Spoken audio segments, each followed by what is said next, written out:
My name is Luca Balestri. In 1983, I was 18 years old, living with my parents and younger sister inside the walls of the Vatican when she mysteriously disappeared. To this day, I still wonder, was Serena's secret bigger than she was? Could something she saw, heard, or represented have the power to bring down names, destroy hierarchies, or threaten structures that simply couldn't be allowed to fall? It took me years to begin to understand, even just a part of it. My family had served the Pope for decades. We lived in a small functional apartment, reserved for Vatican staff. One of those discreet buildings with thick walls and windows that barely opened. From our hallway, you could see part of St. Peter's Square, and at night, the bells would ring like a constant reminder that we lived at the very heart of the Catholic Church. For many, living there would have been a blessing. For me, it was simply the world I knew. My father, Tommaso Balestri, had worked for the Vatican for over 20 years. He was in charge of logistics for papal events and managed sensitive archives. We never really knew exactly what he did. And we never asked too many questions. He was a private man, and so was the church.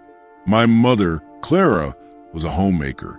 She took care of us, baked cakes that filled the hallway with sweetness, and prayed a rosary every day at 6 o'clock sharp. And my sister, Serena, she was the heart of our family. Serena was 15.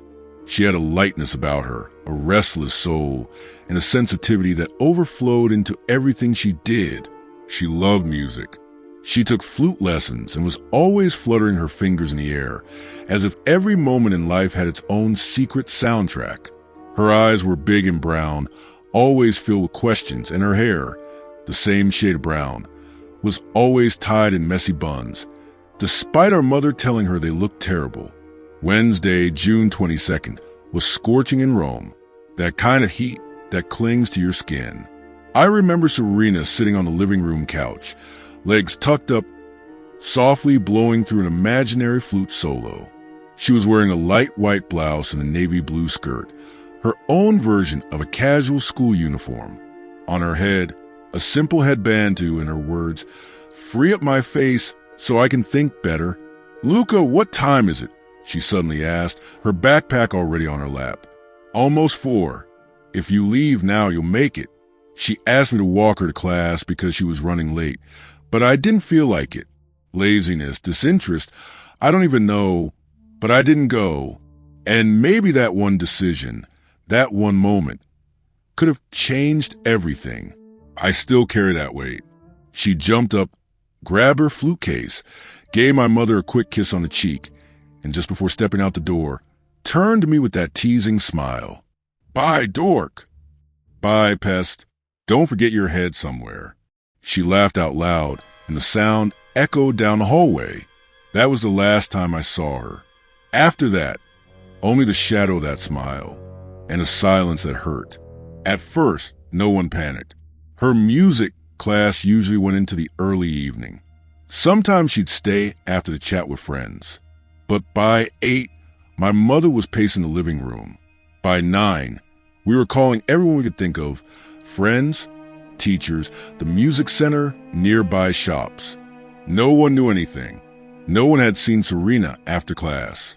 That's when my father stood up, put on his coat, and said, "We're going to the police." We got to the Borgo police station just after 9:30 p.m. The place smelled like burnt coffee and old paper. A mustached officer with half-closed eyes greeted us at the counter. My father explained the situation as calmly as possible, but I could hear the tremble in his voice. "Mr. Balestri," the officer said, glancing at the clock on the wall. "It's still too soon to treat this as a missing person case. She's probably at a friend's house. Happens all the time." "But she always lets us know," I interrupted. "Always. She's responsible. She has a routine. Come back tomorrow morning. If you still haven't heard anything, we'll file an official report." My mother curled up on the reception bench, eyes red. My father nodded in silence. Inside, I was boiling. As soon as we left, I jumped on my motorbike and took off. I spent the whole night riding through Rome. First, I hit the obvious places: The music school, the plaza where she used to stop for a soda, the sheet music store where she could spend hours flipping through books. No sign of her. Then I started to expand the search, guided by a desperate hope that maybe, just maybe, she was lost. Unlikely, but it was either that or go insane. Around midnight, I headed back toward the Vatican. I circled the walls, recognizing every stone, every dark corner where the streetlights didn't reach. The gates were closed. Swiss guards were patrolling, but no one stopped me from riding the external roads. I looked up at the dark windows, at the sky split by the cross atop the dome. Serena knew those halls. She grew up there. Someone had to know something. I called out her name. Once, twice, 10 times. Nothing. As the sky began to brighten, I parked the bike and sat watching the sun rise behind the columns of St. Peter's Square. It had always been a breathtaking sight, but that day, it only deepened my dread. I came home with no answers. No Serena, just a painful certainty that something was deeply wrong. This wasn't just a teenage girl running away from home. That wasn't Serena. That was my sister, and she had vanished. The next morning, we went back to the Borgo station. This time, they listened, filed a report, took down the details, asked for a photo, but their tone was still the same. Flat, bureaucratic, distant. She probably ran away, the officer said, bored. Happens all the time. She might come back on her own in a few days. The words hit like a punch. Ran away. Serena? I couldn't believe it. In the following days, we started searching on our own. We posted missing signs with her photo. We went to music school, talked to classmates, teachers, priests, guards, even shopkeepers. No one knew anything. Then, on the 4th day, a girl knocked on our door. It was Ariana, one of Serena's classmates. Same age, scared face, red eyes from crying. Mrs. Balestry, I need to talk to you. My mother invited her in. She sat on the couch, and for a few seconds, no one said a word. Then she broke down. Serena told me that a man approached her after school. He said he was looking for girls to hand out beauty product flyers on the streets. Said it paid, well, quick cash to help the family. We were supposed to meet after class, but she never showed up. So she agreed to it? I asked, trying to stay calm. She said it felt weird, but she was curious. She didn't seem to have decided. She just mentioned it. Now I'm scared that's what happened. My father wrote everything down and said he'd pass it along to the police. But before Ariana left, something made her stop at the door. She stood silently for a few seconds, then stepped back in, biting her lip, struggling. There's one more thing, she whispered. A week before all this, Serena told me something. I never knew if it was a joke, but now... What? I asked, stepping closer.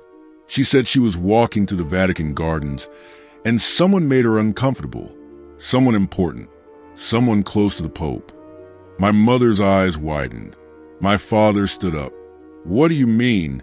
Made her uncomfortable? I pressed. Ariana looked down, tears falling. She seemed so ashamed. I don't know. She just said she got scared, that his look was strange, that he tried to touch her arm, and she walked away fast. But later, she was too embarrassed to tell anyone. Do you know who it was? No. She just said, someone very close to the Pope, and then laughed nervously. But she looked serious, afraid. I stepped forward and gently placed my hand on her shoulder. Ariana, this is important. You need to tell us more. What day was it? Who else was there? Did she tell anyone else? But before I could finish, Ariana jumped up. I'm sorry, back then we didn't talk about things like this. She ran out, covering her face with her hands. I stood there, frozen, processing what I just heard. Back then, 15-year-old girls didn't speak openly about that sort of thing. They had no space to report it, no courage. And when someone did speak up, they were usually silenced, often by their own families. I understand now. She probably thought no one would believe her. I told the police everything. They wrote it down, but didn't follow up. They didn't call Ariana in. They never called back. They looked scared and indifferent to our pain. That Sunday, my mother dragged us to St. Peter's Square. It was law in her heart to attend the Pope's blessing at noon. Maybe he'll work a miracle and bring our girl home, she said, eyes full of faith. The crowd was thick. The heat was suffocating. And then he appeared at the window. The Pope, he greeted the crowd, spoke of the saints of the day. And then, surprisingly, he said, "Let us also pray for young Serena Balestry, who has gone missing in recent days. May the Lord receive her wherever she may be and bring comfort to her family in this time of loss and uncertainty." Loss? My heart froze. He didn't say, "May she return safely," or "May she be found." He spoke as someone who already knew she wasn't coming back. The crowd applauded, but we froze. Could the Vatican really ignore the missing posters scattered across the city? Or did they know something we didn't? That night, no one slept. Until early the next morning. The phone rang. My father answered. I'm speaking as a friend. People know me as the American. Serena is safe. We're taking good care of her. And then the pause, and her voice in the background. Daddy, Daddy. The call dropped. My father fell to his knees, motionless, still holding the phone. The police didn't believe the call was real. Some even laughed, even though I was certain that voice was Serena's. But this time, after we mentioned the phone call, things changed. 2 men in suits arrived at our home that same day. One introduced himself as a kidnapping specialist. The other, no name, no badge, claimed to be high-ranking. They installed equipment, ran wires through the house, and took over the phone line. Our home turned into a command center. But I didn't see anything truly effective being done to find my sister. It felt like they were just performing, and whatever piece we had left, it vanished that day. The calls started coming every hour. Some were fake. Others were disturbing. Distorted voices. People laughing. Demands for money. Sick individuals feeding off our despair. One day, an envelope was left at our door. Inside was a copy of my sister's school ID and proof of payment from the day she disappeared, along with a note made from letters cut out of newspapers. We will make contact soon. We showed everything, recorded it, cataloged it, but the growing feeling was clear. No one actually wanted to find Serena. They wanted to contain the situation, silence it, control the story, and the word Vatican was avoided like poison. That's when it hit me. My sister hadn't just disappeared. She had been taken, and the enemy might have been closer than we ever imagined. It was on the 5th call that everything changed. Until then, the calls had been strange, threatening, or confusing. But on that sweltering July afternoon, the phone rang, and when my father answered, he heard something that made our blood run cold. Serena's alive. Do you want her back? Make the exchange. Exchange? What exchange? My father asked, his voice already trembling. Mehmet Ali Agca. Silence. Release the man who tried to kill the Pope on the day of Fatima. Only then will Serena come home. Until then, she stays with us. My father stood frozen, phone still in hand. I was in the next room and heard the name, and I knew it immediately. Mehmet Ali Agca, the Turkish terrorist. The man who attempted to assassinate Pope John Paul II in the middle of St. Peter's Square on May 13th, 1981. The feast of Our Lady of Fatima. The call lasted less than a minute, but it flipped our entire world upside down. Could this really be happening? That demand changed everything. Serena's disappearance was no longer a simple kidnapping. It was political, a message between powers, a shadowy deal cloaked in faith. We told the police. The negotiators, who now seem more like intelligence agents than law enforcement, locked themselves in a room filled with phones and gear, and we were pushed aside. You've done enough, they told us. Now let us handle it. But I refused to accept that, because something was starting to come together, or rather, starting to fall apart inside me. The attack on the Pope, Serena's name now tangled in it, the silence of the priests, the Vatican's eerie reaction, and now a demand that felt impossible. There, in the middle of the living room, with my father in shock and my mother desperately praying, something inside me lit up. I needed to understand what was behind all of this. I needed someone who knew the hidden rules and the sins that never made it to confession. That's when I reached out to Marco Leone. Marco was a retired lawyer, an expert in canon law and Vatican diplomacy, a discreet, bitter man who had worked for decades in the gray zone between church and state. My father knew of him vaguely and gave me his number with hesitation. He knows too much. That's why he lives in hiding. I called. My name is Luca Balestri. I'm Serena's brother. I know you understand how things work behind the scenes. I need to talk. It's serious. Silence on the other end. Then a cold reply. Bring coffee. Black. And come alone. We met in a cramped apartment filled with leather-bound books and crucifixes on the walls. Marco was curt, chain-smoked like a man with nothing left to lose. What exactly do you want to know? He asked bluntly. Why my sister was kidnapped, why they're demanding a terrorist in exchange, and why the Vatican remained silent. He looked at me like he'd been expecting this all along. Then sit down. This is going to hurt. And it did. Marco explained that the Vatican isn't just a religious center. It's also a sovereign state, with its own diplomacy, its own secrets, and most of all, its own alliances. In 1981, when John Paul II was shot, the world was shocked, he said. But behind that assassination attempt were deeper interests.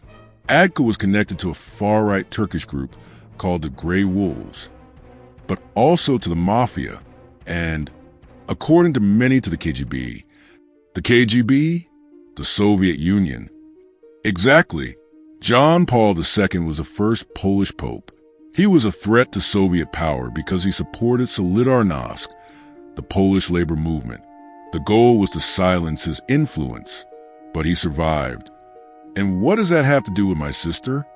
Marco crossed his arms, thinking, there are theories that Serena was used as a bargaining chip, a form of pressure, a warning. If the Vatican refused to help release Agca, they'd lose someone close. But she was just a girl. Exactly. That's what made her perfect. She represented the Vatican. She lived inside its gates.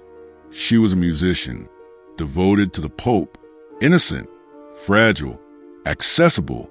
Someone working within the Vatican could have easily handed her over, no questions asked. My head was spinning. It sounded insane, but at the same time it made too much sense. So why didn't the Pope ever ask for Agca's release? Marco let out a bitter laugh. Because he couldn't. There was something else at play. John Paul II believed the assassination attempt was connected to the third secret of Fatima, the prophecy. He believed he was the Pope of the prophecy, a divine warning. It pushed him into a world of guilt, silence, and inaction. But that's a long story. I didn't know what to believe anymore. Marco got up, walked to a bookshelf, and pulled out an old book. He handed it to me with a trembling hand. Read this. It's about propaganda due.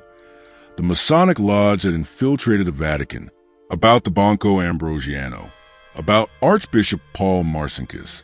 It's all connected. Politics, money, crime, and maybe even your sister. I took the book, and a single thought consumed me. If what Marco said was true, even just part of it, my sister was caught in something far bigger than we ever imagined. And no one wanted that truth to come out. Time kept passing, and with each month of silence, the pain changed shape, from anxiety to exhaustion, from desperation to distrust, from faith to rage. Each new theory brought a flicker of hope. Each official silence, another wound. That phone call, demanding Serena's exchange for Mehmet Agca, shattered our world. And the Vatican? They never issued an official statement. No press conference. No public note. Nothing. Just closed expressions and diplomatic smiles. One day, a sharply dressed man, sent directly by the Vatican Secretary of State, came to our apartment. He told us it was a recommendation that our family hand over the management of the case to a lawyer fully trusted by the church. It will be more effective, they said. He has access. He knows the right channels. He knows how to move discreetly. He was a well-known man. His face appeared in newspapers. He handled international cases and was beloved among high-ranking clergy. The Vatican assured us he would take charge of the investigation and keep us informed. We agreed, or better said, we were persuaded to agree. After that, everything changed. The phone calls stopped. Police visits ended. The negotiators were dismissed. The investigators stopped knocking at our door. And the most absurd part, we stopped receiving any kind of information. For reasons of confidentiality and security, they told us, it's to protect the integrity of the investigation. For months, we knocked on the same doors. Nothing. The lawyer vanished into a whirlwind of meetings, commitments, and eternally busy assistants. Serena's name began to disappear. From newspapers, from conversations, from the Vatican's corridors. It was as if she was being erased. Slowly, carefully, methodically. But I couldn't let go. In the years that followed, I kept meeting with Marco Leone whenever I could. He had become more than just a source. He was a mentor, a guide, one of those men who carries a pain that can only be eased by helping someone else understand an even deeper one. The Vatican isn't what it seems, Luca, he would say, pouring a cup of strong, bitter coffee that tasted like his stories. There are two of them, the visible one and the invisible one. One speaks to the faithful. The other speaks to those in power. He taught me codes, structures, canon law, secret documents. He spoke of orders within orders, of discrete societies making decisions in the shadows of the cross. He told me about propaganda due, the Masonic lodge that had infiltrated the upper clergy, about the Banco Ambrosiano scandal, where millions vanished, and where many believed dirty money was laundered under the cover of sacred trust, about Archbishop Paul Marcinkus, the Vatican's banker, his ties to criminal organizations, and how the church's finances were often the link between saints and sinners. Whoever controls the money controls the silence, he said. I soaked it all in, with thirst, with rage, and with a kind of obsession that began to reshape me from the inside out. And then I made a decision. I would become a lawyer. I wanted to understand the legal machinery of the Vatican, the Italian state, and international courts. I wanted to speak the language of those who hid the truth. I wanted to be able to read what never made it to the public eye. I enrolled in university shortly after turning 23, graduated with honors, interned at small firms while spending my nights reading the codes and treaties Marco lent me. I worked all day, studied all night, and never, not once, did I stop searching for Serena, even after everyone else stopped asking, even after her birthdays turned into silent dinners, even when my father grew ill and started forgetting words, but never her name.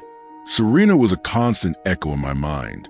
I heard her voice in the streets, saw her face in crowds, dreamed of her standing at a window, waiting for someone to open the door. Little by little, I gained access. I started speaking with clergy who knew more than they said. I uncovered internal memos, restricted files, names that had vanished after even mentioning her. Once, a Slovenian bishop whispered to me, Serena wasn't the only one, but she was the most symbolic, because she lived inside, because she knew, because she saw too much. Saw what? I asked. He looked away. I've already said too much. It was always like that. Half-open doors, fragmented sentences, eyes that spoke more than lips ever dared. Over time, I stopped being just a brother of a missing girl. I became a name whispered cautiously through the halls of Rome, a lawyer who knew where to step, who understood the game, but who never bowed, because beneath it all, the titles, the cassocks, the seals, the documents, there was a promise I had made to myself. I will find Serena, or at the very least, I'll uncover the truth about what they did to her, even if I have to walk through the darkest part of the most sacred city in the world. In 2012, I met the journalist Gianluigi Nuzzi. He was already known for blowing the lid off the Vatican with the Vatileaks scandal. He had courage where others trembled, knowledge where others pretended ignorance. And for some reason, he decided to reach out to me. We met at a small cafe near Piazza Navona. He arrived on time, holding a plain white envelope. Luca, what you're about to see has never been officially acknowledged. The Vatican claims it's fake, but if it's real, it changes everything. Inside the envelope was a copy of a document stamped with the official seal of the Vatican's Secretary of State. The text, written in formal Italian, was attributed to Cardinal Lorenzo Antonetti and bore a cold, direct title: Transfer of Citizen Serena Bailstry from the Vatican City-State. My heart stopped. It was her name, not a nickname, not some vague reference. Her full name. I started reading silently. The language was bureaucratic, but the content was devastating. The document listed in detail specific expenses for housing, food, medical care, and transportation for Serena between June 1983, the exact month she disappeared, and 1997. 14 years. 14 years. I read it over and over, unable to believe it. There they were, monthly payments listed in Italian lira, the currency of the time, totaling over 483 million, all supposedly covered by the Holy See's own resources. Is this real? I asked, my voice cracking. Nuzzi looked at me, solemn. It was delivered anonymously. We've never been able to verify its authenticity. The Vatican denies everything, but no expert has ever been able to prove it's fake either. I turned back to the paper. What hit me the hardest were the details. Psychologists, psychiatrists, supervised sessions, spiritual counseling. The document didn't describe Serena as a prisoner, but as a citizen under confidential protection. They kept her alive for 14 years and under psychological surveillance. I murmured, my hand trembling. That's what the document suggests, Nuzzi replied. But the strangest part is at the end. I scanned down to the final line. Termination of activity. Return of citizen Serena Bailstry to the Holy See. Return. That word echoed in my head like a sentence. The same euphemism I'd read so many times in internal church memos when referring to someone's death without ever using the word. Was that what the document was really saying? That my sister had been brought back to be buried? I closed my eyes, took a deep breath, but part of me refused to accept that as the final truth. The other part no longer had the strength to fight the doubt. I went home and spent the entire night reading the document again and again. I made copies, analyzed every phrase, every signature. The next day, based on the dates and coded names, I started trying to trace where she might have been during all those years. The clues pointed to areas just outside of Rome, but beyond public jurisdiction, religious institutions, convents, shelters under the church's protection. One expense, in particular, mentioned a female facility for voluntary reclusion associated with a well-known priest within the Curia. I went there. The building was closed, doors sealed, no signs of recent activity. But I spoke with locals. An elderly man told me the place had operated for many years as a home for women in special situations. We never saw who went in, or who came out, he told me. But we all knew it was church business. With the help of a former gardener, I got inside. The place was in ruins. Tiny rooms, individual cells with high windows and inner bars. Upstairs, I found a locked cabinet. Inside, old files, all marked only with initials. One of them, SB, resident from 1984 to 1997. The final page read, termination and reintegration of assets, return to origin. I returned to Rome sick to my stomach. I knew what that code meant. I knew what the Vatican usually did with stories that became too inconvenient. They closed them, sealed them, and buried them. And yet, I still couldn't believe it. Something inside me resisted the idea that Serena was dead, because if she had lived until 1997, why did no one say a word? Why did no priest, no nun, no employee ever let slip even a single detail? Or maybe they did slip, and no one listened? The following week, I shared the document with Marco Leone. He read it in silence, as he always did, and handed it back with a heavy sigh. If this is real, Luca, it's the greatest crime of both state and faith in the last century. And if it's fake, then it was written by someone who understands the inner workings of the Vatican better than any journalist or novelist. And that alone is terrifying. In 2015, I published a book. I included everything: the document, the theories, the names, the codes, the expenses, the places where Serena may have been hidden. I didn't leave anything out. I didn't soften a single detail. And even with all the risks, I felt free for the first time in years. The Vatican, as expected, denied everything. They called the document a forgery, claimed there had never been such expenses, no mention of Serena, no protected citizen. But they didn't open an investigation. They didn't press charges. They didn't demand a retraction. They just denied it. And to me, that was always the most telling detail. The release of my book in 2015 brought reactions I could never have anticipated. Some were messages of support. Others were steeped in fear. I received anonymous letters, encrypted messages, strange invitations.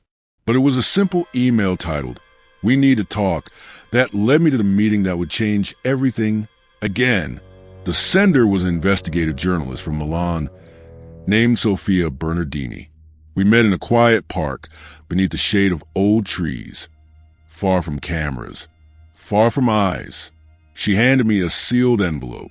I won't tell you where I found her or how, but this woman, she claims she was with Serena, and she has a story you need to hear. Who is she? She goes by the name Maria. It's not her real name. She's been under protection for years. I opened the envelope and found 2 typed pages with handwritten notes in the margins. At the top, in bold capital letters, "Confidential statement, Maria, protected witness." The words pulled me in. Every line was heavy. Maria claimed that on the night Serena disappeared, she was ordered to receive a girl brought by a man from the church. According to her, the young girl arrived drugged, wrapped in a sheet, her eyes half open, too weak to speak or resist. They brought her to my house, outside the Vatican walls. It was one of my family's properties. My parents always obeyed orders from above. They never questioned anything, not even that night. Maria would later tell me, her voice breaking. She didn't give exact dates, but she knew it was June 1983. She was sure. She remembered the stifling heat. She remembered the tension. The man who brought her was a priest, dressed in black, tall, quiet. He wore a silver crucifix around his neck, the kind that glows even in the dark. He never looked anyone in the eyes, only said what was necessary. Keep her clean. No one comes in. No one talks. Someone will come for her. Maria was 17 at the time, born into a family that lived in the Vatican shadows, raised to obey, to never ask questions. Serena stayed with me for 2 days. I wasn't allowed to speak to her, but I could see her crying when she was alone. She tried to sit up, but her body wouldn't respond. She was disoriented, kept slipping in and out of consciousness. They gave her something strong. And then I asked, still trying to process it all. Then they came for her, 2 men. One was the same priest. But this time, he wasn't alone. There was another man, older, dark suit, a weathered face. He had that kind of presence that didn't need words to be terrifying. She tried to eavesdrop on their conversation, but only caught fragments. The car is already in the courtyard. This is only the beginning. The rest will be decided in London. London, another loose thread in the puzzle. Maria said she remained silent all these years out of fear. But after reading my book, the guilt had become too heavy to carry. She said she'd spent her whole life shadowed by people tied to the church. Her freedom had been an illusion, constantly watched. I never knew where they took Serena. I never saw her again, but I've never slept peacefully since. On the final page, Maria wrote a line I'll never forget. I didn't protect Serena. I just obeyed, and now I'm a bitter person haunted by my nightmares. I met Maria days later, with Sophia's help. She was living hidden in a small town under a new identity. She was a haunted woman, but still, she chose to speak with me face to face. Luca, they knew exactly what they were doing. Serena was taken from you for a reason, and it wasn't just political. It was punishment or power. I don't know. I just know it was too dirty to ever be spoken out loud. I asked about the priest, the crucifix, his name. She didn't know, or didn't want to say. She only repeated. His silver had shone too much, like it was hiding who he really was. I returned home carrying more questions and answers. But now I knew Serena hadn't simply vanished. She was delivered from the inside out, with permission, with strategy, maybe for blackmail, maybe for control, maybe as punishment for someone who had defied invisible rules. When Marco heard the account, he sat in silence for several long minutes. Then he said, "This woman isn't just anyone. She saw too much. The story about the priest, it lines up with rumors I heard back in the 90s. A man whispered about in Vatican corridors. They called him the Silver Silent One. No one knew his name, but he always appeared when someone needed to disappear. The pieces were getting too dark, but I couldn't stop, because now there were witnesses. And for the first time in a long time, someone else was carrying the weight of that night with me. More than 30 years had passed since Serena disappeared, and still, there were days when my mother set 2 plates at the table. Even after losing her husband, even after losing almost everything, the only thing she never lost was hope. Until one day, the final blow came. It was a normal morning. I was home, going over old files, when my phone started buzzing nonstop. Messages, calls, notifications. "Luca, did you see this?" Turn on the TV. "It's about your sister's case." I turned it on, one of those tabloid talk shows. The host was building suspense while a shadowy figure appeared on screen. Face hidden, voice distorted. Today, an exclusive first, an interview with a man who claims to be responsible for the disappearance of Serena Balestri. My whole body locked up. On screen, the covered figure said, "They call me the American. I was the one who made the call. I picked her up at the school gate. I had direct orders. She didn't suffer. She just slept. And after that, she vanished." He spoke with conviction, had rehearsed answers. Details only someone close to the case would know. The host praised his courage for coming forward. The whole country froze. And so did my mother. I later found out a neighbor had rushed to tell her. They're talking about Serena on TV, the man who took her. My mother, 93 years old now, her eyes no longer holding their former light, sat down in the living room and listened to every word. And for the first time in years, she cried like it was the first day, but something didn't sit right with me. The way he spoke, the tone, the dramatic pauses. It felt like he was acting. I picked up the phone, called a friend who worked behind the scenes on that show. Get me in an interview with him. That same week, we arranged a film. The crew was hesitant. I had to sign confidentiality forms, go through several producers, but deep down they knew the ratings would skyrocket with the victim's brother face-to-face with the alleged abductor. When I arrived at the studio, He was already there. Same black outfit, but now his face was uncovered, and his hands were shaking. The host beamed with excitement. And now, Luca Bailstry, brother of Serena, face to face with the American. I sat across from him, looked him straight in the eyes. I wanted to slam him against the wall, make him pay for every ounce of suffering. But I didn't. Instead, I said, "You're not who you claim to be. You don't convince me. You know who I am. But I know you don't know who she was." He hesitated, visibly trembled. I kept going. "You say you took her from school? Fine. Then answer what the media has shown for years. What uniform was she wearing? What piece was she preparing for her next concert? Who was her best friend in the choir?" He stayed silent, eyes clouded, stunned. The crew around us stood frozen. You could feel the tension. They were nervous. The host tried to cut in. "Luca, maybe just..." I'd had enough. I cut her off, maybe a bit too harshly. "No, I've had it with this circus." I turned to the man again and leaned in. "Answer me one question, just one. Something no one else knows. Something never mentioned in the media. If you get it right, I'll believe you." When the American spoke to my father, he said something had happened to my sister the moment he picked her up. What was it? He froze. An uncomfortable silence took over. Then a vague excuse. Something empty. And in that moment, I knew he was a fraud. Another one. The pieces were getting darker. But I couldn't stop, because now there were witnesses. And for the first time in years, someone else was carrying the weight of that night with me. More than 30 years had passed since Serena disappeared.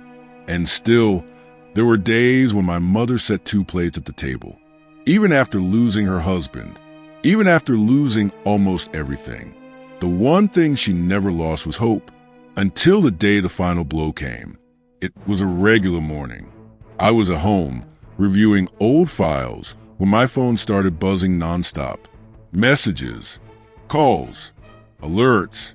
"Luca, have you seen this?" Turn on the TV. "It's about your sister." I turned it on. One of those sensational talk shows. The host was building suspense while a silhouetted figure appeared on screen, face blurred, voice distorted. Today, an exclusive interview with a man who claims responsibility for the disappearance of Serena Bailstry. My body went rigid. On the screen, the hidden figure said, "They call me the American. I made the call. I picked her up at the school gates. I was following direct orders. She didn't suffer. She just fell asleep, and then she was gone." He spoke with conviction, had ready-made answers. Details only someone deeply familiar with the case would know. The host gushed over his bravery for stepping forward. The country stopped, and so did my mother. I later learned a neighbor ran to her house. They're talking about Serena. On TV, the man who took her. My mother, 93 years old, her eyes dim by time, sat in the living room and listened to every word. And for the first time in years, she cried like she did the first day, but something felt wrong.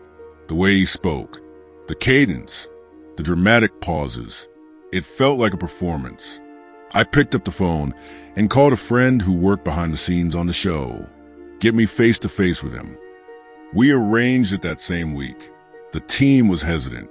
I had signed confidentiality agreements and go through several producers, but they knew the ratings would skyrocket. The victim's brother, face to face with the so-called kidnapper. When I arrived at the studio, he was already there. Same black clothes. But now his face was uncovered, his hands shaking. The host beamed.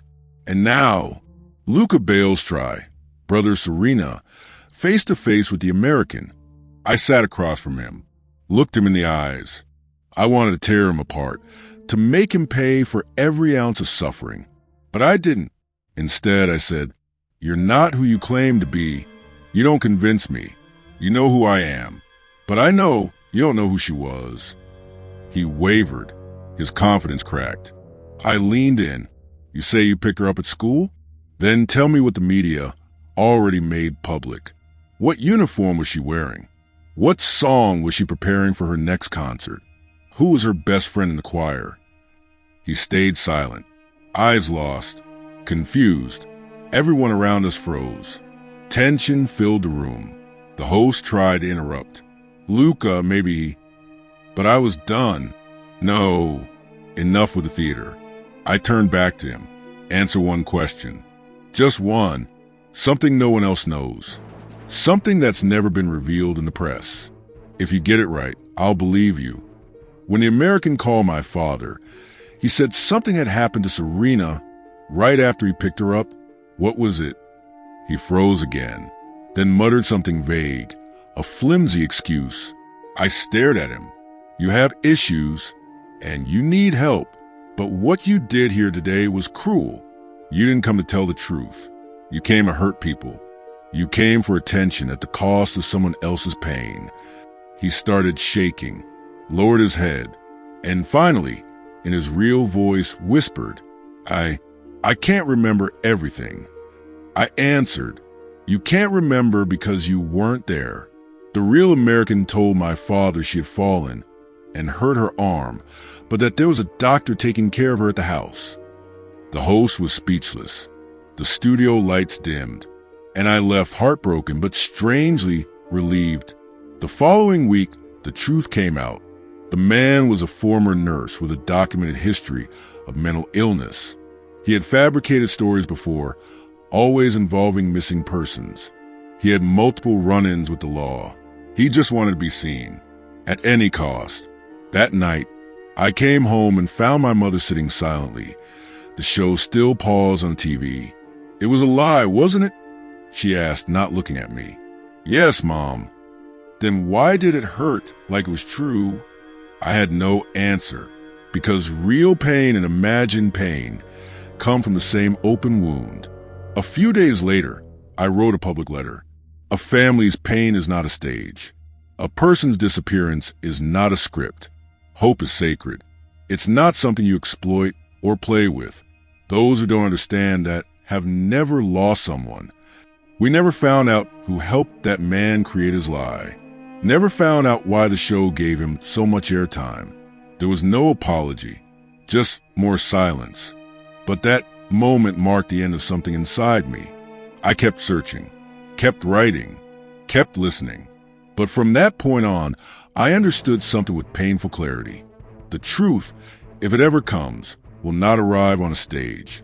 It might come through someone's deathbed confession, or a forgotten folder in the back of a drawer, or a too-late moment of remorse. Serena still lives in me.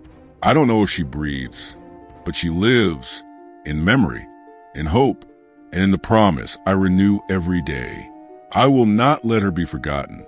Sometimes I stare at the mirror and ask myself if I still believe, not in God, although that faith has changed too, but in answers, in justice, in some kind of closure. Decades of silence, broken only by whispers, hope wounded by denials, clues that led somewhere until they slammed into stone walls. Serena is still missing. There's no body, no grave, no confession. The Vatican has never made an official statement about what happened.